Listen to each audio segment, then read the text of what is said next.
Euzu billahi mineşşeytanirracim. Bismillahirrahmanirrahim. Ve bihi nesta'in ve huve hayrun nasirin ve mu'in. Esselamu alel Hüseyin ve ala Ali ibn'l Hüseyin ve ala evladil Hüseyin ve ala ashabil Hüseyin. Borc-ı muhnetdeki ulduzlarımın vay gününe.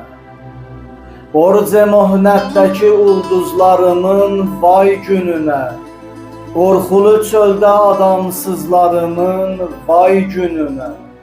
Sayöve daldalanan qızlarımın vay gününe.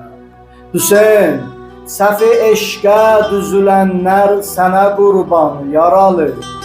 Əli əldən üzülənlər sənə qurban yaralı. Əzalı Məhərrəm ayının 5-ci günüdür. Müteal Allah'a anda verək öz rəhmətinə, öz izzət cəlalına. Allah bizi dünya və axirət İmam Hüseyin əleyhissalamdan ayrı salmasın. Allah bizləri həqiqətən də İmam Hüseyin əleyhissalama əzadarlıq edən bəndələrdən qərar versin. Müteal Allah Quran-ı Kərimdə mübarək Ali İmran surəsinin 104-cü ayəsində buyurur: Ey müsəlmanlar! Gərək aranızda insanları yaxşılığa çağıran, əmr bi məruf və nəhyəz münkər edən bir dəstə cəmaət olsun. Həqiqətən də bunlar nicat tapmış şəxslərdir. Hədislərdə var, əgər bir şəxs əmr bi məruf və nəhyəz münkər edərsə, onda o Allahın, onun Rəsulunun və kitabının, yəni Qur'anın yer üzərində xəlifəsidir.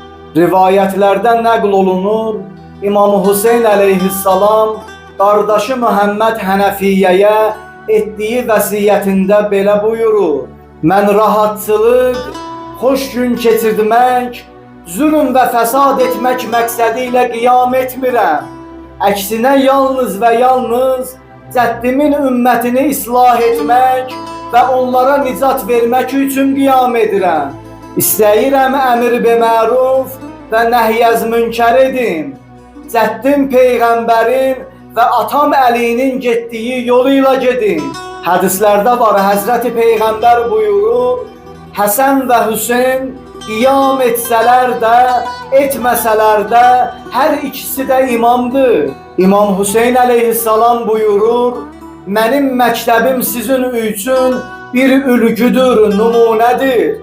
Mənim yolumda və mənim əqidəmdə olan şəxs heç vaxt Yəzid və